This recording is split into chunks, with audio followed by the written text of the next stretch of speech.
मैया गीत सुनाए आंचल रोज पसार, सभी युवा को जन्मभूमि पर मिल रहा रोजगार, सभी युवा को जन्मभूमि पर मिल रहा रोजगार।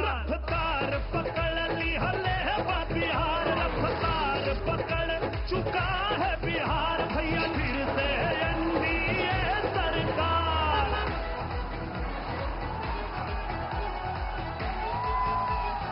ओ अब याद करो जब था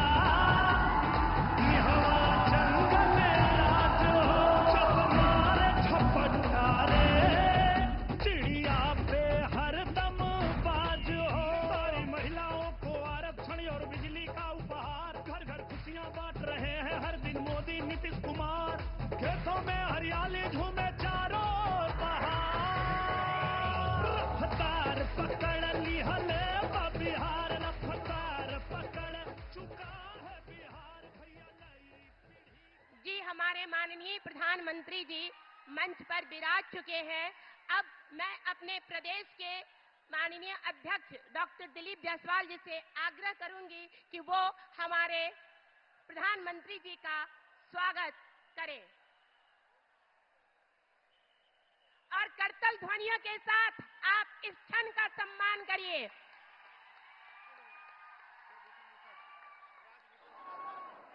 और अब राज्य जल शक्ति मंत्री राजभूषण चौधरी निषाद जी से आग्रह करती हूं कि हमारे यशस्वी प्रधानमंत्री जी का वो स्वागत करें इस तिरहुत की धरती पर।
इस परंपरागत स्वागत के बाद मैं सीधे सीधे केंद्रीय राज्य जल शक्ति मंत्री श्री राजभूषण चौधरी निषाद जी से विनम्र आग्रह करती हूं कि वो आए और यशस्वी प्रधानमंत्री जी के लिए अपना वेलकम एड्रेस स्वागत भाषण प्रस्तुत करें।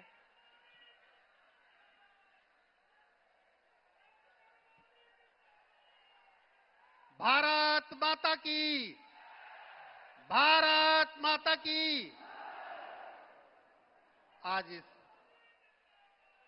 बाबा गरीबनाथ की पावन धरती पर विश्व के सबसे लोकप्रिय नेता का अभिनंदन है। कलम के जादूगर राम वृक्षवेणीपुरी जी की जन्मस्थली, भारत के प्रथम राष्ट्रपति डॉक्टर राजेंद्र प्रसाद जी की कर्मस्थली और अमर बलिदानी शहीद जुब्बा साहनी जी की भूमि मुजफ्फरपुर में भारत के यशस्वी प्रधानमंत्री जी का हार्दिक स्वागत है, अभिनंदन है। लोकतंत्र की जननी वैशाली में आधुनिक भारत के विश्वकर्मा परम आदरणीय भारत के प्रधानमंत्री श्री नरेंद्र मोदी जी का अभिनंदन है। आज के इस चुनावी सभा का अध्यक्षता कर रहे सम्मानित प्रदेश अध्यक्ष दिलीप जायसवाल जी, मंच का संचालन कर रही दीदी ममता रानी जी, इस कार्यक्रम में उपस्थित हमारे नेता और केंद्र में राज्य मंत्री आदरणीय रामनाथ ठाकुर साहब इस कार्यक्रम में उपस्थित हैं। भाई अरुण भारती जी जो जमुई से सांसद हैं और लोजपा के वरिष्ठ नेता हैं, और हमारे प्रत्याशी भाई रंजन कुमार जी, आदरणीय केदार प्रसाद गुप्ता जी, बेबी कुमारी जी, श्रीमान आदित्य कुमार जी सकरा से, कोमल सिंह जी गायघाट से, रामा निषाद जी औराई से, श्रीमान राजकुमार सिंह राजू जी साहेबगंज से, श्रीमान अरुण सिंह जी बरोड़ा से, श्रीमान अजीत कुमार जी कांटी से, श्रीमान मदन चौधरी जी पारू से, श्रीमान श्याम बाबू यादव जी पिपरा कोठी से, श्रीमान अजय कुशवाहा जी एवं सम्मानित मंच, यहाँ उपस्थित हमारे सभी मंचासीन पदाधिकारीगण, हमारे बुजुर्गों, नौजवान दोस्तों, हमारी मातृभूमि, यहाँ उपस्थित सभी साथीगण, मीडिया के साथीगण, आप सबों को मैं डॉक्टर राजभूषण चौधरी निषाद प्रणाम करता हूं, नमस्कार करता हूं। आप सबों ने जब 2005 में 24 नवंबर को बिहार का कमान विकास पुरुष नीतीश कुमार जी को सौंपा था, उस समय बिहार की क्या स्थिति थी? आप किसी भी क्षेत्र में बात करेंगे तो आपको लगेगा बिहार ने काफी परिवर्तन किया साथियों। चाहे बिजली की बात हो तो मात्र बिजली उस समय 700 मेगावाट बिजली प्रोडक्शन होता था, और आज बिहार में 8000 से ज्यादा मेगावाट बिजली प्रोडक्शन हो रहा है। उस समय मात्र 17 लाख बिजली के कंज्यूमर थे, आज लगभग 2 करोड़ 14 लाख बिजली के कंज्यूमर है। साथियों, इसी तरह मेडिकल कॉलेज की बात हो, इंजीनियरिंग कॉलेज की बात हो, पॉलिटेक्निक कॉलेज की बात हो, रोड के क्षेत्र में विकास की बात हो, सारे क्षेत्र में हमारी सरकार ने लगातार विकास किया साथियों। हम अपने निषाद भाइयों से कहना चाहते हैं कि निषादों को अगर किसी ने सम्मान दिया है तो हमारी एनडीए की सरकार ने दिया है। मैं मुजफ्फरपुर से पहली बार सांसद बना और निषाद समाज को सम्मानित करने के लिए देश के यशस्वी प्रधानमंत्री परम आदरणीय श्री नरेंद्र मोदी जी ने मुझे केंद्र में राज्य मंत्री बनाया। मैं अपने निषाद समाज की ओर से प्रधानमंत्री जी का आभार व्यक्त करता हूं। बिहार सरकार में भी 3 मंत्री निषाद कोटे से बनाए गए, आदरणीय हरीश साहनी जी, आदरणीय मदन साहनी जी, आदरणीय विजय मंडल जी, और देश में पहली बार राष्ट्रीय पिछड़ा आयोग को संवैधानिक दर्जा मिला तो उसके भी राष्ट्रीय अध्यक्ष मुजफ्फरपुर के लाल और श्रद्धेय भगवान लाल साहनी जी को बनाया गया। और आजादी के बाद अगर निषाद समाज को अगर नेता प्रतिपक्ष देने का काम किया तो हमारी एनडीए की सरकार ने देने का काम किया, आदरणीय हरीश साहनी के रूप में। साथियों, आप सब जानते हैं मछुआ आयोग भी बनाया गया, 5-5 लोगों को एडजस्ट किया गया, और मुजफ्फरपुर के लिए जो बहुत दिनों से लंबित मांग था लोगों का कि मुजफ्फरपुर में एयरपोर्ट हो, मैं प्रधानमंत्री जी से आग्रह किया और प्रधानमंत्री जी ने मुजफ्फरपुर को एयरपोर्ट देने का काम किया। इसके लिए हम प्रधानमंत्री जी का आभार व्यक्त करते हैं। हम आभार व्यक्त करते हैं कदाने नदी की सफाई के लिए, जब प्रधानमंत्री जी से हमने आग्रह किया, जो कुढ़नी और सकरा क्षेत्र के लिए वो नदी बहुत ही महत्वपूर्ण नदी है, तो उसके लिए प्रधानमंत्री जी ने 84 करोड़ रुपया देने का काम किया। हम आभार व्यक्त करना चाहते हैं प्रधानमंत्री जी का कि उन्होंने औराई के विकास के लिए जो पुल देने का काम किया और औराई में 21 अरब की योजना देने का काम किया। हम आभार व्यक्त करना चाहते हैं अपने प्रधानमंत्री जी का मुजफ्फरपुर में सेंट्रल स्कूल के लिए। हम आभार व्यक्त करना चाहते हैं मुजफ्फरपुर में अमृत भारत देने के लिए, जो मुजफ्फरपुर से चलकर हैदराबाद के चरलीपल्ली तक जाती है। हम आभार व्यक्त करना चाहते हैं कैंसर हॉस्पिटल के लिए। साथियों, आप सब जानते हैं कि कल ही मुजफ्फरपुर में आकर के जिस तरह से आदरणीय राहुल गांधी जी ने हमारे छठ पर्व के बारे में बोला है, मुझे लगता है कि कांग्रेस पार्टी और इंडी गठबंधन के लोगों ने सनातन को और बिहार को बदनाम करने के लिए हमारे छठ, जो हमारा प्रमुख आस्था का पर्व है, उस पर्व पर जिस तरह से प्रहार किया है, काफी दुखद है। इतना ही कहते हुए अपनी वाणी को विराम देते हैं। जय हिंद, जय भारत, भारत माता की जय। और अब हमारे लोकप्रिय यशस्वी प्रधानमंत्री जी आप सबको संबोधित करेंगे। मैं उनसे अत्यंत विनम्र आग्रह करती हूं कि आप अपना संबोधन देकर यहाँ उपस्थित लोगों को अपने आशीर्वचनों से सिंचित करें। करतल ध्वनियों के साथ हमारे प्रधानमंत्री जी आपको संबोधित करने आ रहे हैं। जोरदार तालियों के साथ अभिनंदन, वंदन, स्वागत।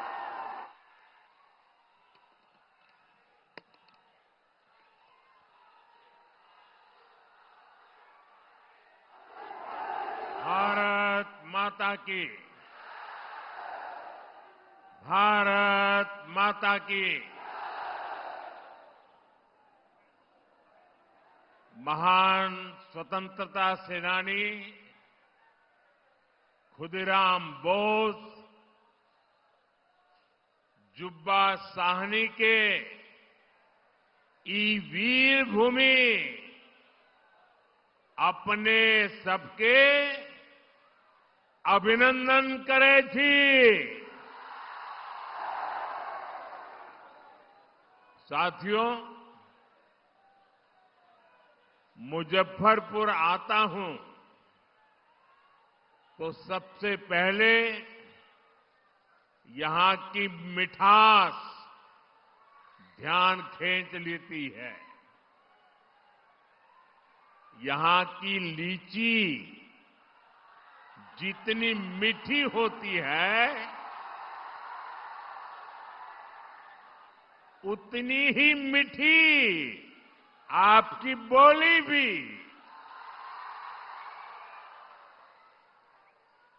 और आपका ये प्यार इतनी बारिश के बावजूद भी मैं देख रहा हूं हुजूम आ ही रहा है।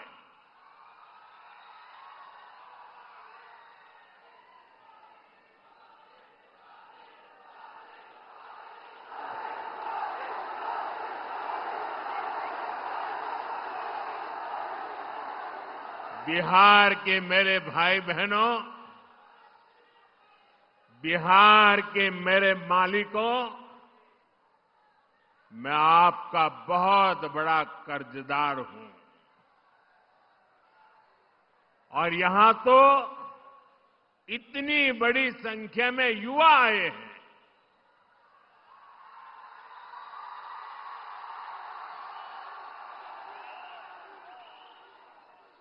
इधर में बहुत बड़ी मात्रा में माताएं बहनों का दर्शन कर रहा हूं। ये विशाल जनसागर बता रहा है फिर एक बार एनडीए सरकार, फिर एक बार, फिर एक बार, फिर एक बार बिहार में फिर से सुशासन सरकार। साथियों, छठ महापर्व के बाद ये मेरी पहली जनसभा है। छठ महापर्व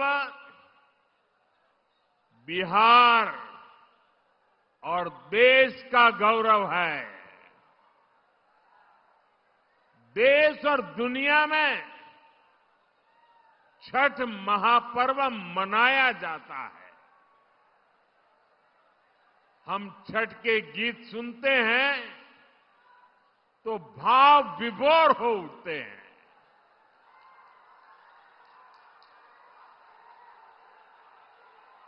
छठी मैया की पूजा में मां की भक्ति है। छठी मैया की पूजा में समता, ममता और सामाजिक समरसता है।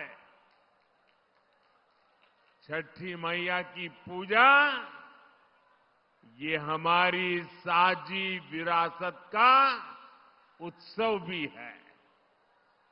और इसलिए हमारी सरकार का प्रयास है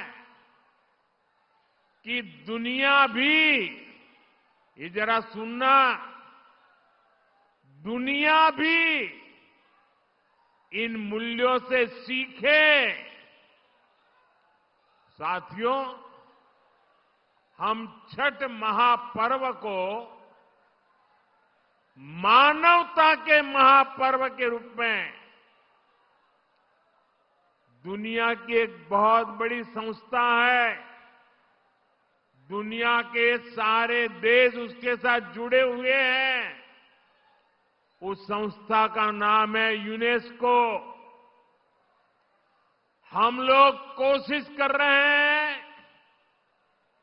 कि यूनेस्को की जो विश्व विरासत की सूची है,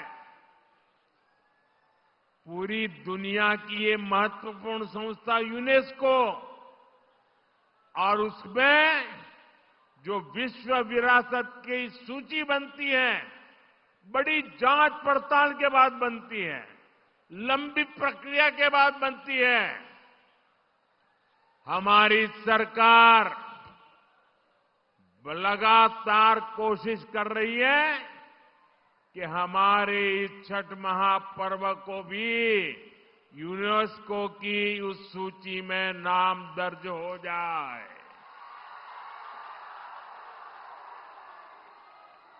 मुझे बताइए, हर बिहारी को गर्व होगा कि नहीं होगा? जरा पूरी ताकत से बताइए। जब दुनिया में ये महान विरासत के रूप में उसका नाम लिखा जाएगा, हर बिहारी को गर्व होगा कि नहीं होगा? हर हिंदुस्तानी को गर्व होगा कि नहीं होगा? साथियों, इसी दिशा में हम एक और अभियान भी शुरू करने जा रहे हैं, क्योंकि हम चाहते हैं कि नई पीढ़ी भी इस छठ महापर्व में गीतों की जो महान परंपरा है, गीतों के माध्यम से एक पीढ़ी को दूसरी पीढ़ी तक छठ महापर्व की संस्कार प्रक्रिया चलती है। उसको देशव्यापी ताकत देने के लिए हम पूरे देश में विभिन्न कलाकारों द्वारा छठ पूजा के भजनों की एक स्पर्धा करने वाले हैं। और छठ पूजा के पहले स्पर्धा कर लेंगे, ताकि नए नए कलाकार, नए नए गीत, नई नई भक्ति, नई नई भावना, इसको व्यक्त करने का देश की हर भाषा के लोगों को मौका मिले। इसमें जनता ही चुनेगी कि उन्हें कौन कौन से गीत सबसे ज्यादा अच्छे लगते हैं। जो टॉप के गीत चुने जाएंगे, उन्हें लिखने वाले, उन्हें गाने वाले गायकों, उन सबको अगले साल छठ पूजा से पहले सम्मान किया जाएगा, उन्हें पुरस्कार दिया जाएगा। और ये विचार मुझे इसलिए आया कि मैं इस बार ट्रैवलिंग में जब होता था, रात को सोने से पहले जब थोड़ा समय रहता था, सुबह जब योगा करता था, तो मैं छठी मैया के भजनों को सुनता था। और उसमें मैंने देखा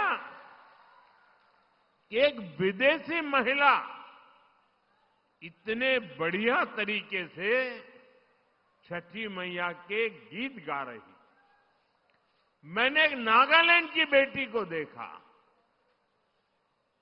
उसके लिए तो हिंदी बोलना भी मुश्किल था, लेकिन वो नागालैंड की बेटी छठी मैया का भजन इतने भावपूर्ण रूप से गाती थी तो मेरे मन में विचार आया कि अब छठी मैया हिंदुस्तान के कोने कोने में ही नहीं, दुनिया के कोने कोने में भक्ति का भाव जगा रही है। और इसमें से ये अभियान करने का विचार मेरे मन में पैदा हुआ। ये अभियान छठी मैया की पूजा से जुड़ी हमारी परंपरा के संरक्षण में बड़ी भूमिका निभाएगी और नई पीढ़ी को बढ़ चढ़ करके हिस्सा लेने के लिए आमंत्रित करेगी। लेकिन साथियों, आपने देखा है, ये आपका बेटा तो छठी मैया का जय जयकार दुनिया में कराने में लगा है। दूसरी तरफ ये कांग्रेस और ये आरजेडी के लोग क्या कर रहे हैं? क्या कर रहे हैं? छठी मैया का अपमान कर रहे हैं। क्या कर रहे हैं? क्या कर रहे हैं? क्या कर रहे हैं?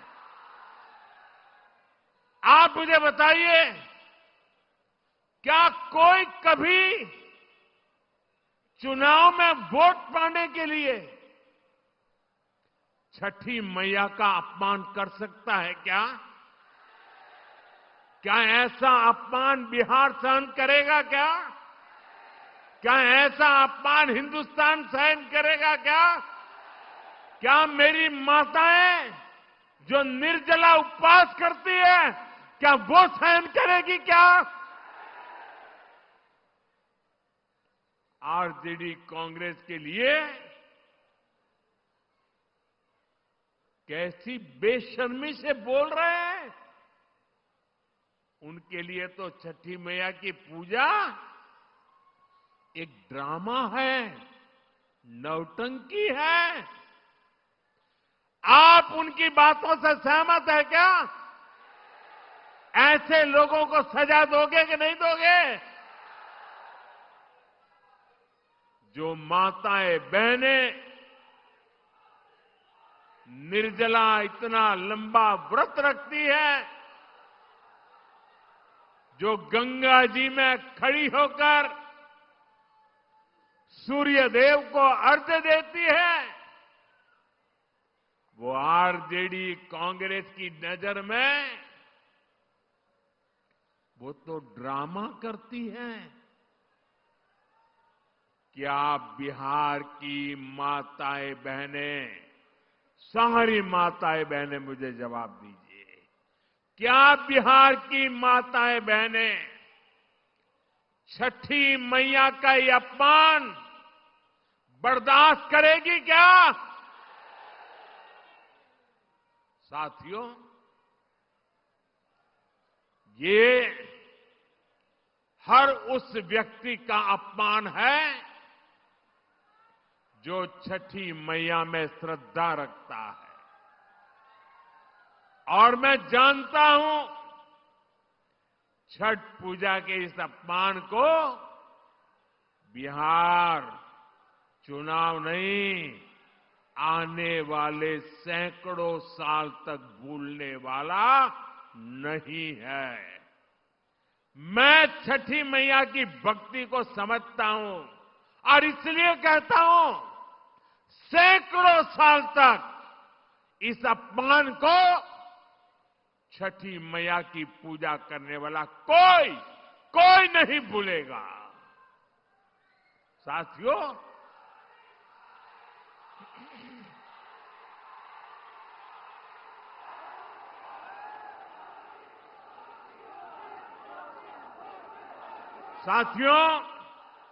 ये हमारा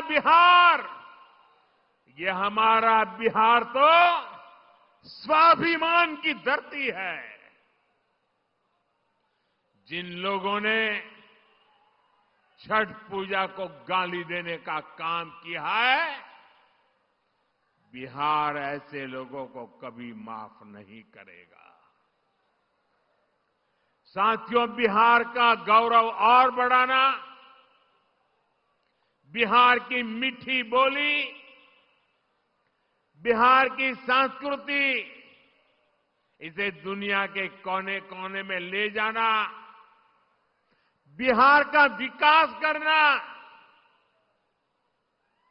एनडीए भाजपा की ये सबसे बड़ी प्राथमिकता है।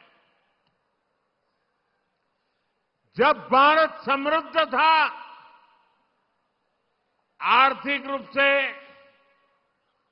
ज्ञान विज्ञान की सबसे बड़ी ताकत था, तब उसमें बिहार की बहुत बड़ी भूमिका थी।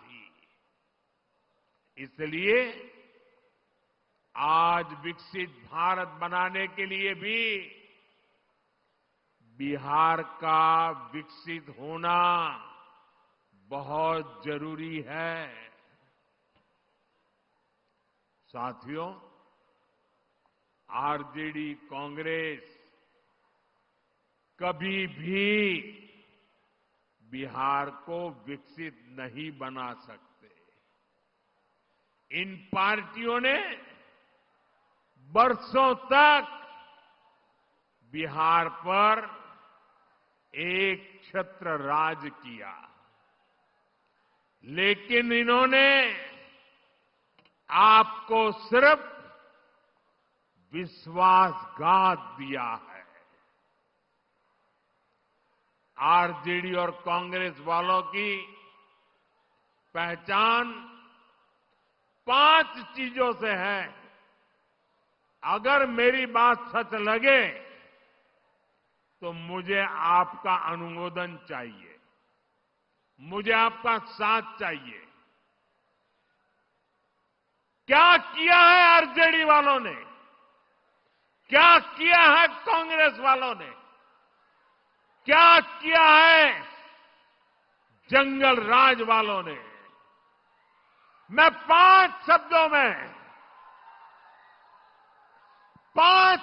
में उनके कारनामों की कथा कहना चाहता हूं।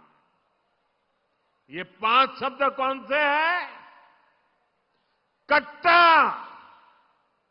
है कि नहीं है? कट्टा,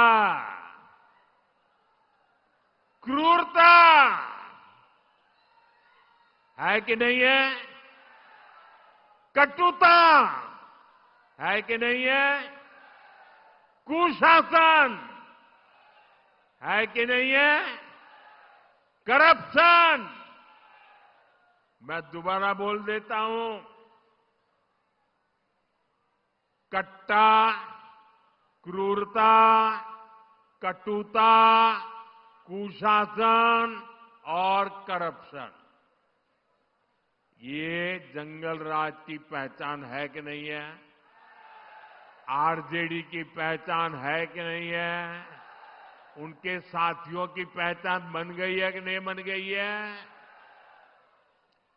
जहां कट्टा क्रूरता का राज हो, वहां कानून दम तोड़ता है। जहां कटुता बढ़ाने वाली आरजेडी कांग्रेस हो, वहां समाज में सद्भाव मुश्किल होता है। जहां आरजेडी कांग्रेस का कुशासन हो, वहां विकास का नामो निशान नहीं होता है। और जहां करप्शन हो, वहां सामाजिक न्याय नहीं मिलता। गरीब का हक लूट जाता है। सिर्फ और सिर्फ कुछ परिवार ही फलते फूलते हैं।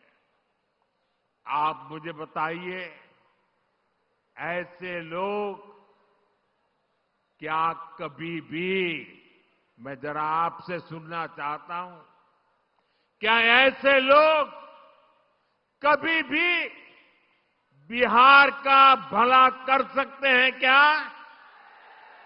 बिहार का भला कर सकते हैं क्या? बिहार का भला कर सकते हैं क्या? बिहार का भला कर सकते हैं क्या? साथियों, बिहार को आगे बढ़ाने के लिए उद्यम चाहिए, उद्योग चाहिए और उद्योग के लिए जमीन, बिजली, कनेक्टिविटी और कानून का राज चाहिए। अब सोचिए, जिनका इतिहास जमीन कब्जाने का हो, वो क्या किसी उद्योग को जमीन देंगे क्या? जिन्होंने बिहार को लालटेन युग में रखा, वो बिजली दे पाएंगे क्या?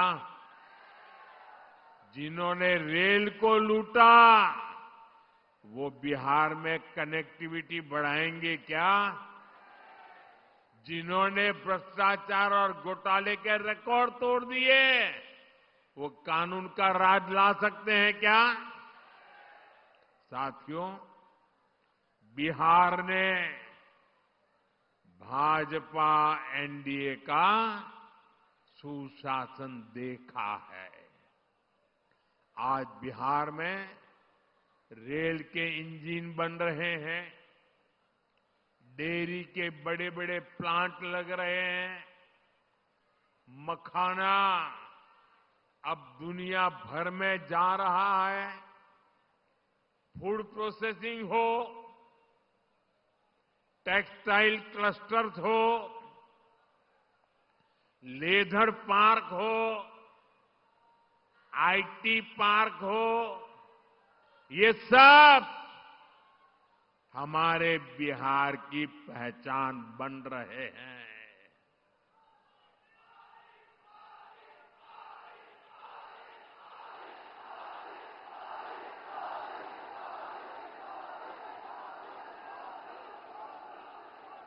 साथियों, कभी बिहार अपनी जरूरत के लिए मछली बाहर से मंगाता था।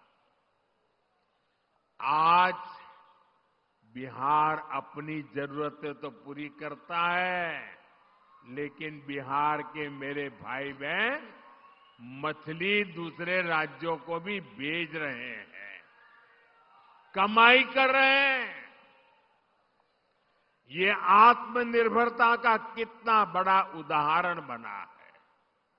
साथियों, एनडीए का संकल्प है बिहार में पढ़ाई, कमाई, दवाई और सिंचाई, इसके भरपूर अवसर बने।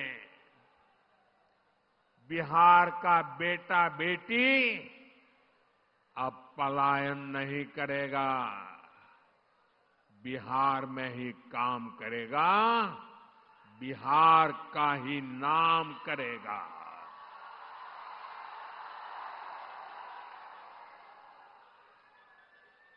साथियों, जब सुशासन होता है तो सब खिलते हैं, और जब जंगल राज होता है तो सबका दम घूंटता है। मैं इसका भी एक उदाहरण देता हूं। आजकल पूरा बिहार जीएसटी बचत उत्सव मना रहा है। इससे बिहार के हर परिवार को बचत हो रही है। हमारे नौजवान साथियों में से कोई नई बाइक खरीद रहा है, कोई नई स्कूटी खरीद रहा है। एक ताजा आंकड़ा आया है, आप इस आंकड़े को जरा याद रखना। ये सारे इतने उत्साही नौजवान मैं देख रहा हूं, जरा आंकड़ा याद रखना। पिछले साल यानी एक साल पहले इसी सितंबर अक्टूबर के महीने में बिहार में 50,000 मोटर बिक्री हुई थी। मोटरसाइकिल 50,000 मोटरसाइकिल की बिक्री पिछले 12 महीने पहले हुई थी। इस साल जीएसटी बचत उत्सव में इस वर्ष के सितंबर अक्टूबर के महीने में बिहार में करीब 1.5 लाख मोटरसाइकिल बिकी है। ये मेरे बिहार के युवा की ताकत है कि नहीं है? ये मेरा बिहार का युवा ताकतवर बन रहा है कि नहीं बन रहा है? यानी बिहार में 3 गुना अधिक मोटरसाइकिल की खरीदारी हुई है। यानी नई बाइक भी आ गई और हजारों रुपये भी बच गए। मैं आपसे पूछता हूं साथियों, कीमत कम होने से, जरा मुझे जवाब देना पड़ेगा, माताओं बहनों को भी देना पड़ेगा, युवाओं को जरा जोर से देना पड़ेगा। आप मुझे बताइए, कीमत कम होने से आप खुश है कि नहीं है? खुश है कि नहीं है? आपके गांव वाले खुश है कि नहीं है? शहर वाले खुश है कि नहीं है? बिहार वाले खुश है कि नहीं है? देश भर के लोग खुश है कि नहीं है? लेकिन साथियों, जंगल राज में ये काम संभव ही नहीं था। जंगल राज में तो गाड़ियों की दुकानें, गाड़ियों के शोरूम भी बंद हो गए थे। और ये बंद इसलिए हुए, इसलिए नहीं कि बिक्री नहीं, संभावना नहीं थी, लेकिन ये इसलिए बंद हो गए क्योंकि आरजेडी के नेता अपने टोलियां लेकर के अपने साथियों को लेकर के शोरूम लूटवा लेते थे, गाड़ियां लूट जाते थे। अरे किसी ने नई गाड़ी खरीदी हो तो उसके पीछे आरजेडी के गुंडे लग जाते थे। बताइए, ऐसे जंगल राज में क्या कोई अपनी पूंजी लगाता? कोई अपना शोरूम बनाता? कोई अपनी दुकान लगाता क्या? कोई नहीं लगाता। आरजेडी कांग्रेस के ऐसे ही कुकर्मों ने लाखों नौजवानों को बेरोजगार कर दिया, पलायन करने के लिए मजबूर कर दिया। साथियों, जंगल राज के दिनों को याद करते हैं तो अंदाजा लगता है कि हालात कितने खतरनाक थे। यहां आप मुजफ्फरपुर के लोग आरजेडी सरकार में हुए गोलू अपहरण कांड कभी नहीं भूल सकते। जो 20-25 साल की उम्र तक के लोग हैं ना, उनको शायद एक गोलू अपहरण कांड का पता नहीं होगा। जो पुराने लोग हैं, जरा उनको बताना क्या हुआ था। इसी शहर में साल 2001 में स्कूल जाते हुए एक छोटे से बच्चों को, एक बालक को अपराधियों ने दिन दहाड़े किडनैप कर लिया था और बदले में ढेर सारे रुपये मांगे थे। और जब रुपये नहीं दे पाए तो इन आरजेडी के चट्टे बट्टों ने उस गोलू को, उस छोटे से बच्चे को उसके टुकड़े कर दिए। मेरे भाइयों बहनों, उसके टुकड़े कर दिए, बेरहमी से उसे मार दिया गया। पूरे बिहार के जंगल राज में आए दिन ऐसी घटनाएं घटती थी। ऐसे हालात बना दिए गए थे। आरजेडी के शासन में करीब करीब 35 से 40 हजार से ज्यादा अपहरण हुए थे। आज के युवा कल्पना कर सकते हैं कितनी खौफनाक स्थिति थी।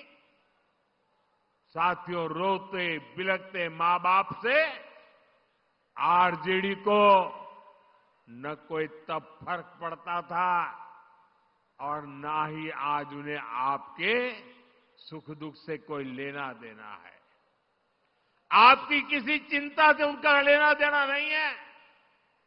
आरजेडी कांग्रेस की नीयत क्या है तो इनके ताजा प्रचार से ही पता चलता है। आप आरजेडी कांग्रेस के खतरनाक नारे सुन रहे होंगे। इतना ही नहीं, चुनाव प्रचार में इनकी बेशर्मी देखिए, इनकी हिम्मत देखिए। चुनाव के मैदान में भी कैसे गाने बज रहे हैं। हम तो हाथ जोड़ करके आपकी सेवा करने वाले गीत लेके आते हैं और ये कैसे गाने बजा रहे हैं। इनके गानों में छरा, कट्टा, दूनाली,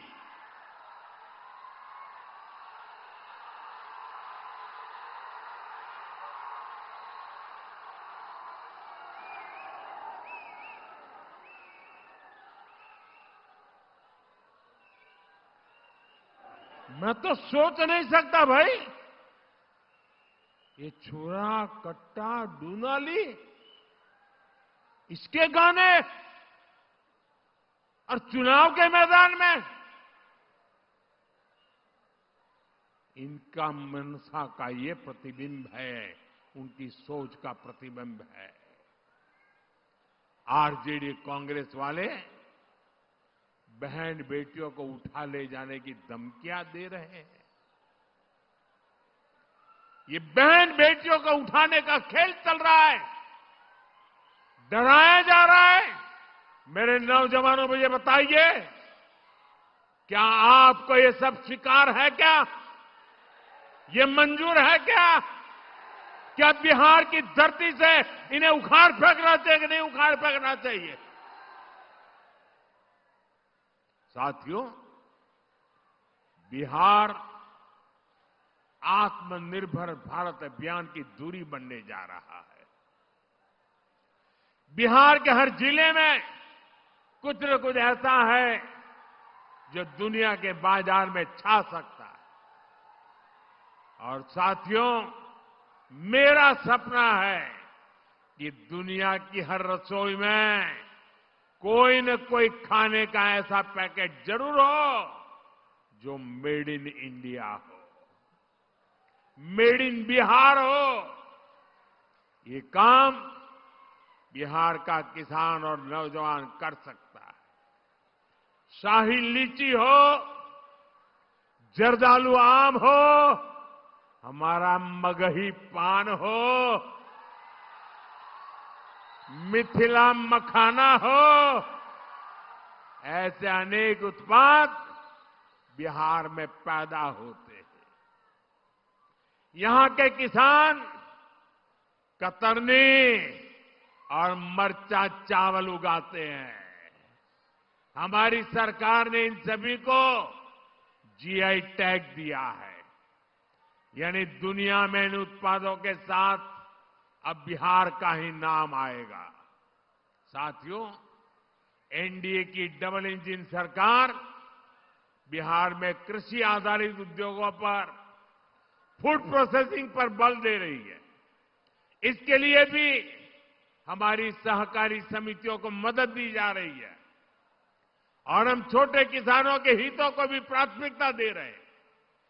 पीएम किसान सम्मान निधि जैसी योजना इसके जीते जागते सबूत है। इस योजना के तहत सिर्फ मुजफ्फरपुर के किसानों के खाते में ही करीब 1,500 करोड़ रुपए जमा हो चुके हैं। यहां के किसानों में, मैं बिहार की और देश की बात नहीं कर रहा हूं, सिर्फ इस इलाके की बात कर रहा हूं, 1,500 करोड़ रुपया किसान के खाते में पहुंचा है। साथियों, मुजफ्फरपुर का विकास होता है तो पूरे उत्तर बिहार के लोग आगे बढ़ते हैं। आप याद करिए, जब कुशासन वालों की, जंगल राज वालों की सरकार थी, जब अस्पताल नहीं मिलते थे, बड़े बड़े डॉक्टर बिहार छोड़कर चले गए थे, और अब आज यही मुजफ्फरपुर में सैकड़ों करोड़ रुपए का कैंसर अस्पताल बना है। मुजफ्फरपुर मोतिहारी एलपीजी पाइपलाइन, इस प्रोजेक्ट के कारण अब बहनों की रसोई तक सस्ती गैस पहुंच रही है। साथियों, मुजफ्फरपुर की दरभंगा, पटना और छपरा के साथ कनेक्टिविटी सुधर गई है। हमारी सफर आसान भी हुआ है और दूरी भी कम हुई है। वो दिन दूर नहीं जब मुजफ्फरपुर का रेलवे स्टेशन और पताही एयरपोर्ट यहां की नई पहचान बनेंगे।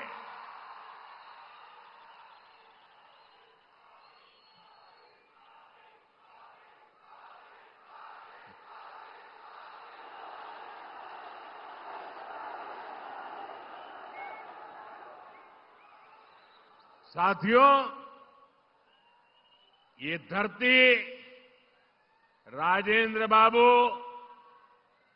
जेबी कृपलानी, जॉर्ज फर्नांडिस और कैप्टन जयनारायण निषाद की कर्मभूमि रही है। जानकी वल्लभ शास्त्री, बाबू देवकी नंदन खत्री, राम वृक्ष बेनीपुरी और रामधारी सिंह दिनकर जी ने यहां अपने साहित्य को धार दी है। बिहार की इन महान संतानों की प्रेरणा आज एनडीए सरकार के काम में दिखती है। आपको पता ही है, एनडीए सरकार ने मुजफ्फरपुर की किसान चाची का नाम आप जानते हैं। मुजफ्फरपुर का ही नहीं, पूरे बिहार का गौरव है। किसान चाची राजकुमारी देवी जी को हमने पद्मश्री अवार्ड से सम्मानित किया। कांग्रेस आरजेडी के राज में तो सम्मान भी उन्हीं को मिलता था जो इनके दरबार में हाजिरी लगाते थे। क्या ऐसे लोग गरीबों को आगे बढ़ा सकते हैं? साथियों, सामाजिक न्याय के नाम पर भी आरजेडी कांग्रेस ने आपको सिर्फ धोखा ही दे दिया है। सच्चाई ये है, ये लोग डॉक्टर बाबा साहब आंबेडकर का अपमान करने में गर्व करते हैं। जिन बाबा साहब की तस्वीर को करोड़ों भारतीय सिर माथे पर रखते हैं, अपनी पूजा में रखते हैं, ये आरजेडी वाले लोग उसको पैरों के पास जगह देते हैं। दलितों को लेकर आरजेडी कांग्रेस के मन में यही भावना है। साथियों, बाबा साहब का सम्मान, उनका विजन हमारी सरकार की बहुत बड़ी प्रेरणा है। हमारी सरकार ने बाबा साहब से जुड़े स्थानों को पंच तीर्थ के रूप में विकसित किया है। बहुत कम लोगों को पता होगा कि बाबा साहब ने जब पीएचडी की पढ़ाई की थी तो उनका विषय था रुपया, रूपी। वो अर्थव्यवस्था के बहुत बड़े जानकार थे। इसलिए ही भाजपा एनडीए की सरकार ने जो डिजिटल लेन देन वाला प्लेटफॉर्म है ना, आप जो मोबाइल से पैसे देते हैं, आपको पता है, हमने उसका नाम भीम रखा हुआ है। आज भीम ऐप ने डिजिटल लेन देन में अमीरी गरीबी का भेद मिटा दिया है। आज लाखों की गाड़ियों में चलने वाला भी भीम ऐप का इस्तेमाल करता है और ठेले पर सामान बेचने वाला मेरा गरीब भाई भी भीम ऐप से लेन देन करता है। बाबा साहब की प्रेरणा से असंभव को भी संभव कर दिखाया है।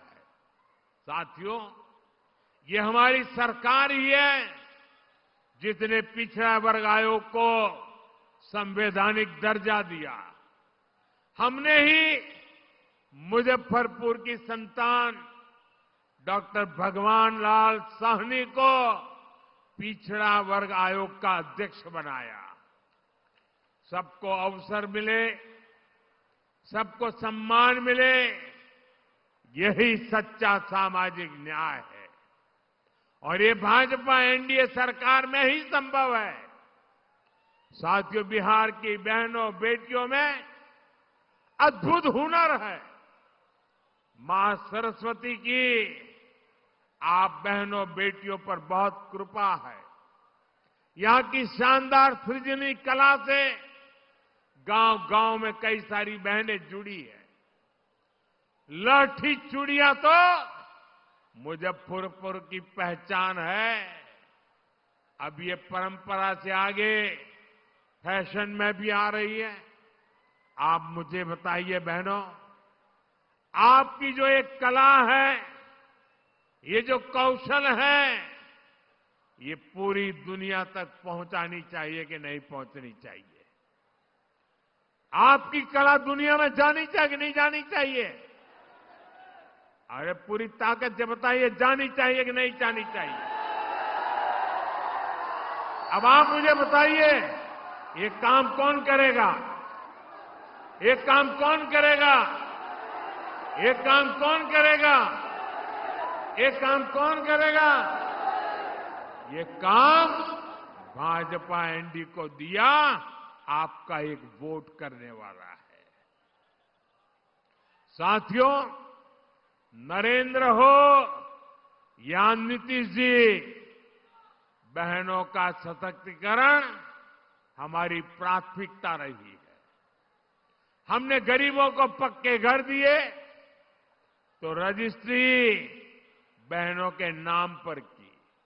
हमने नल दिया, हमने मुफ्त गैस कनेक्शन दिया, मुफ्त अनाज दिया, ताकि बहनों की परेशानी कम हो। साथियों, अभी यहां नीतीश जी की सरकार ने बहनों के स्वरोजगार के लिए बहुत बड़ी योजना चलाई है। 1,30,00,000 बहनों के खाते में, हर एक के खाते में 10-10 हजार रुपया पहुंच चुके हैं।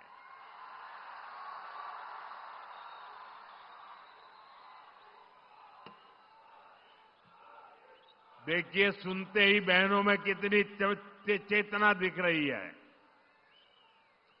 इस पैसे से बिहार की बहनें अपना खुद का कोई न कोई व्यवसाय, कोई न कोई काम शुरू कर रही है।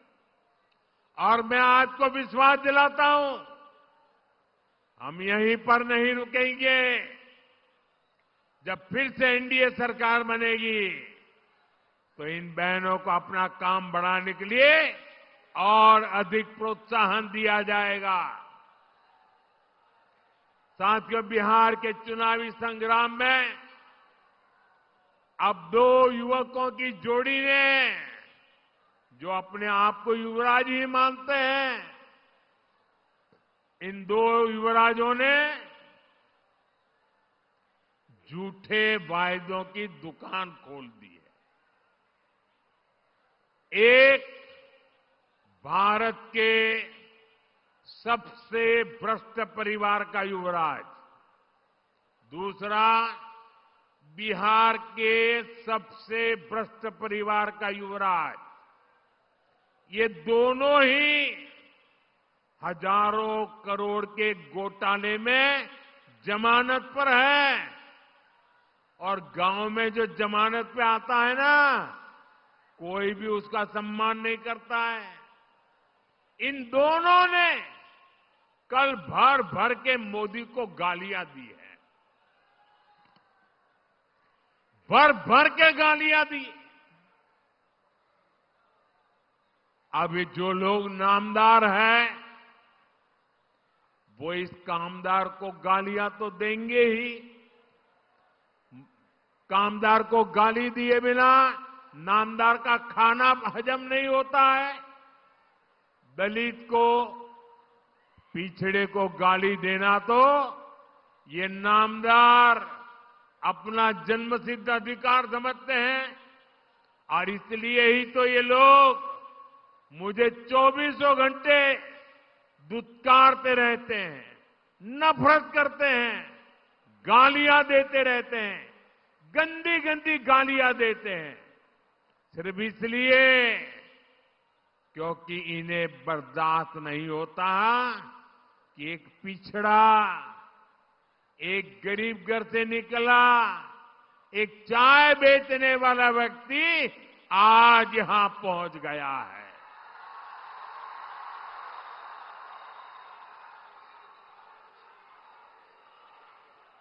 जो गालियां देते हैं जरा कान खुल करके सुनो। ये आपकी कृपा से यहां नहीं पहुंचा है, ये तो देश की जनता जनार्दन के आशीर्वाद से और बाबा साहब आंबेडकर के संविधान से पहुंचा है। साथियों, इस चुनाव में असली खबर मुझे दी गई गालियां नहीं है, बल्कि आरजेडी कांग्रेस में हो रहा झगड़ा है। आरजेडी कांग्रेस का रिश्ता तेल और पानी की तरह दिख रहा है। एक गिलास में होते हैं, शीशे का गिलास है, दिखते तो एक गिलास में, लेकिन पानी और तेल का मेल ही नहीं होता है। बिहार में हर तरफ से खबरें आ रही है कि कैसे आरजेडी कार्यकर्ता कांग्रेस के लोगों को नीचे घसीट रहे हैं। वही कांग्रेस के कार्यकर्ता भी आरजेडी के लोगों से पूरी दुश्मनी निकाल रहे हैं।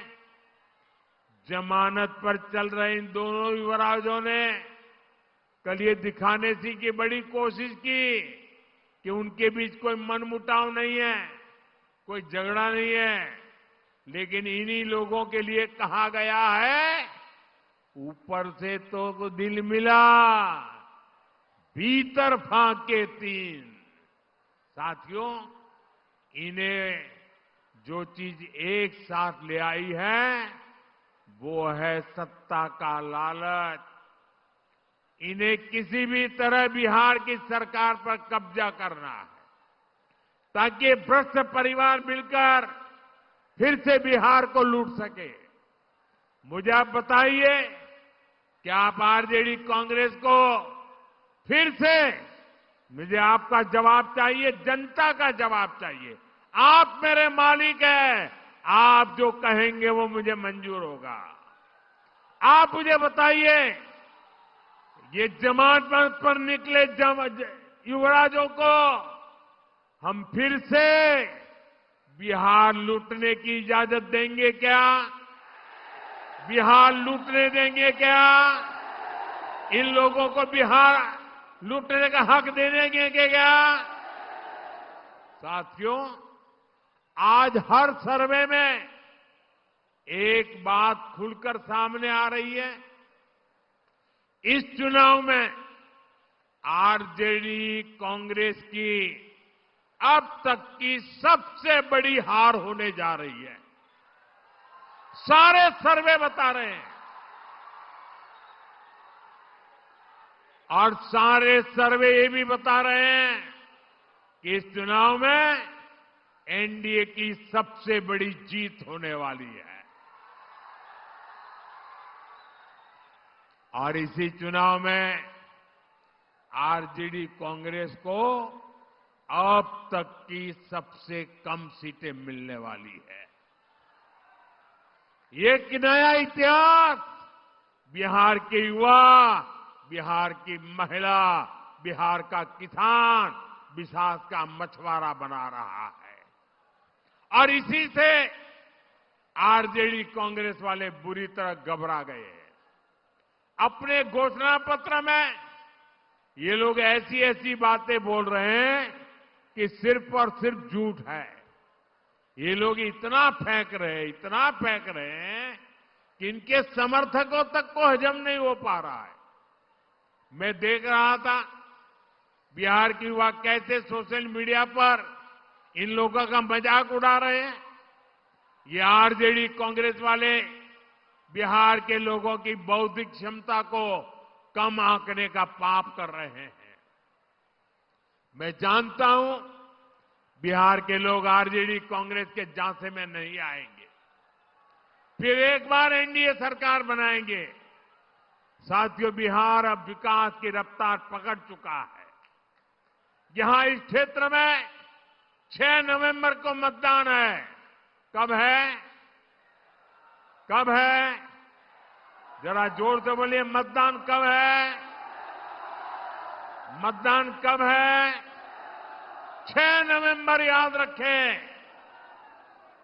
आपको अपना वोट बिहार की समृद्धि का नया रास्ता बनाने के लिए करना है। मेरी बात याद रखिएगा, पहले मतदान फिर जलपान। आप इतनी बड़ी संख्या में एनडीए के इन सभी उम्मीदवारों को आशीर्वाद देने के लिए आए। एक बार फिर आप सभी का बहुत बहुत धन्यवाद। मैं सभी उम्मीदवारों से चाहूंगा कि आगे खड़े हो जाए। सारे उम्मीदवार, सारे वहां खड़े हो जाए सब।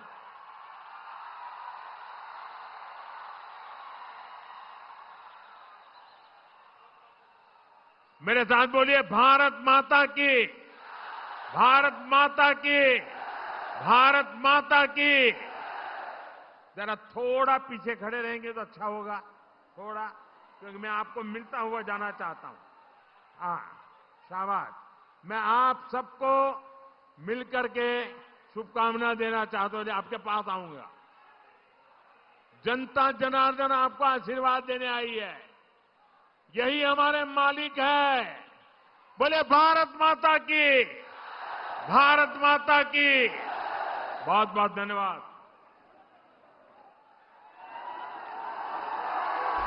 रफ्तार, रफ्तार, देखो बिहार का रफ्तार। आया है युग उत्थान का, जन जन के कल्याण का। आया है युग उत्थान का, जन जन के कल्याण का। वर्षों पहले संकल्प ने भरी थी एक हुंकार। रफ्तार पकड़ ली हले बिहार, रफ्तार पकड़ चुका है बिहार। भैया नई पीढ़ी का नया है बिहार। रफ्तार पकड़ लेने से बिहार। दिल की यही पुकार, सपने सब साकार। जीने का आधार, सुरक्षा का अधिकार। धरती मैया गीत सुनाए आंचल रोज पसार। सभी युवा को जन्मभूमि पर मिल रहा रोजगार। सभी युवा को जन्मभूमि पर मिल रहा रोजगार। रफ्तार पकड़ ली हले बिहार। रफ्तार पकड़ चुका है बिहार। भैया फिर से एनडीए सरकार।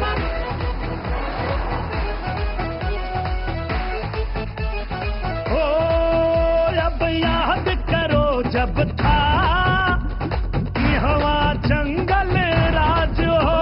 जब मारे झपट्टा